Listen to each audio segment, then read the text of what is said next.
மக்கள் அனைவருக்கும் வணக்கம். இன்னைக்கு வந்து நாம் ஒரு சூப்பரான சுவையான சுண்டைக்காய் கோவக்காய் ரெண்டையும் போட்டு சட்னி செய்ய போறோம். எஸ்எஸ் தமிழ் டிவியின் அன்பு வணக்கங்கள். வாங்க எப்படி செய்கிறதுன்னு பார்க்கலாம். செஞ்சு காட்டுங்க. எண்ணெய் ஒரு ஸ்பூன் ஊற்றிக்கலாம். ஒரு ஸ்பூனா? ஒரு ஸ்பூன் போது. எண்ணெய் ஒரு சுண்டைக்காய். இதுக்கு என்னென்ன பொருள் சேர்த்துறீங்க? சுண்டைக்காய் பச்சை சுண்டைக்காய் எல்லாம் கொட்டி விதையெல்லாம் இல்லாத எடுத்து வச்சுக்கிறோங்க. விதையெல்லாம் தண்ணியில போட்டு அலசி வச்சுக்கிறது. கோவக்காய் 2, பூண்டு பாருங்க 5-6 வறுப்பு, சின்ன வெங்காயம், அது கூட கொத்தமல்லி, சீரக, கருவேப்பில்,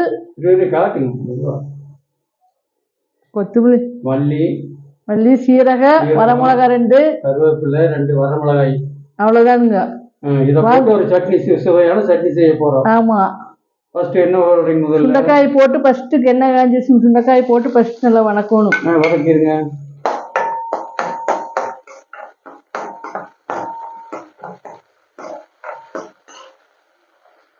சுண்டைக்காய் நல்லா கொட்டி அந்த விதையெல்லாம் எடுத்துடலாமுங்க.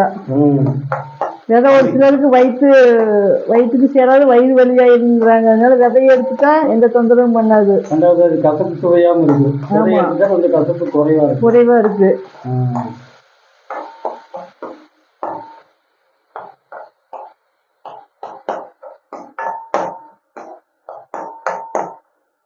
கோவக்காயிலையும் ஓட்டு வணக்கிடலாமுங்க. அது வதங்கி வந்துருச்சா சுண்டைக்காய்? அது அரை வதங்க வந்துருச்சு. இதை போடலாம். கோவக்காய். ஆமா, 4 கோவக்காய் கட் பண்ணி வச்சிருக்கீங்க. ஆமா, இந்த ஒரு கோவக்காய் அதையும் போட்டு வதக்கலாம். 2ஐயும் போட்டு வதக்கலாம். வதக்கிறீங்க நல்லா.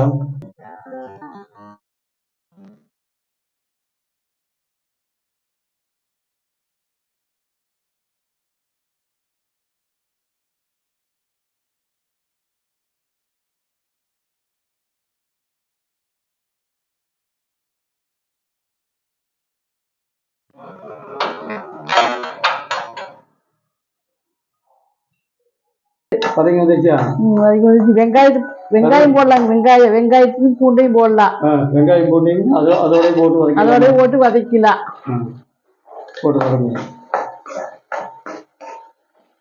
மிளகாய் வந்து தேவைக்கேற்ப போட்டுக்கலாம். நாங்க காரம் அதிகமாகாதுன்னு ஒரு மிளகாய் போட்டுக்கிறோம்.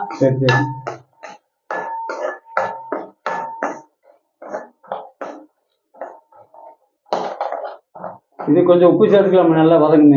நல்லா வதங்கி உப்பு சேர்த்துக்கலாங்க.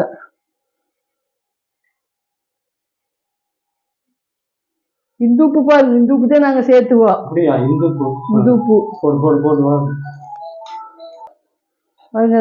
ஓரளவுக்கு வதங்கி வந்துருச்சு. வந்து ஒரு ஸ்பூனு சீரகம், கொத்தமல்லி ஒரு ஸ்பூன் அளவா, கருவேப்பில், இதையெல்லாம் சேர்த்து வதக்கலாமுங்க. மல்லிகை வேணும், மல்லிகை போடலாம், பவுடரும் போடலாம். சீரகம் போட்டுறோம். வதக்கியாச்சு. ஆட்டுனா சரி.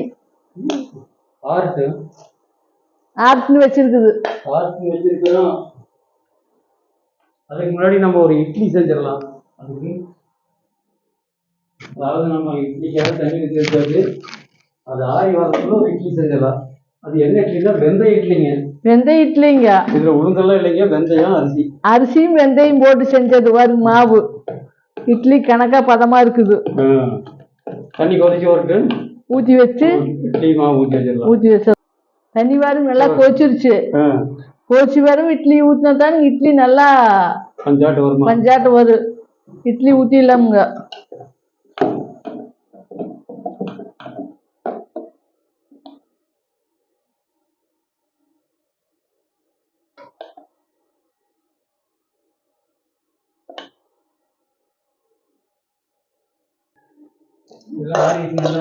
ஆயிடுச்சு. போட்டு அரைச்சிடலாமுங்க.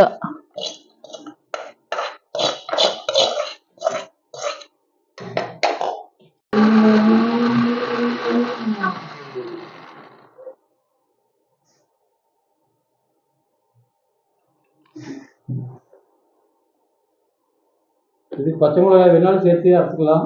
பச்சை மிளகாயும் போட்டுக்கலாம், வர மிளகாயும் போட்டுக்கலாம்.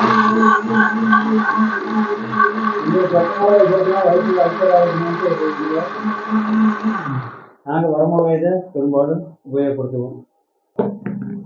சட்னி ரெடி ஆகிடுச்சுங்க. இது தேவையான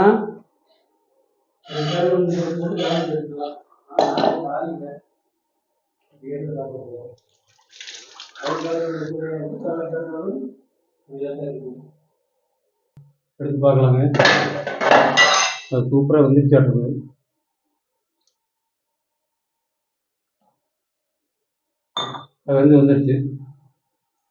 வந்துருச்சு எடுத்து பாருங்க. வெந்தய இட்லி ரெடி ஆயிடுச்சு. சூப்பரான வெந்தய இட்லி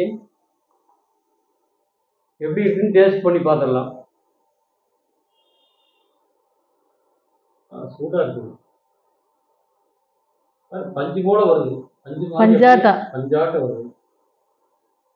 இது வெந்தயம் உடலுக்கு நல்லதுங்க, குளிர்ச்சி கொடுக்கக்கூடியது. வெந்தயமும் கோவக்காயும் சுகர் இருக்கிறவங்களுக்கு மிகச்சிறந்த ஒரு உணவு. வெந்தய இட்லி, கோவக்காய், சுண்டக்காய் சட்னி. சுண்டைக்காய் ரத்த வசதிக்கு அருமையான உணவு. சூப்பரா இருக்குதாங்க.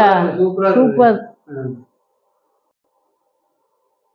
நீங்களும் இந்த மாதிரி ஒரு அருமையான வெந்தய இட்லி சமைச்சு பார்த்து சாப்பிடுங்க. சாப்பிட்டு சப்ஸ்கிரைப் பண்ணி விடுங்க, மறந்துடாதீங்க. நன்றி, வணக்கம், வாழ்க வளமுடன்.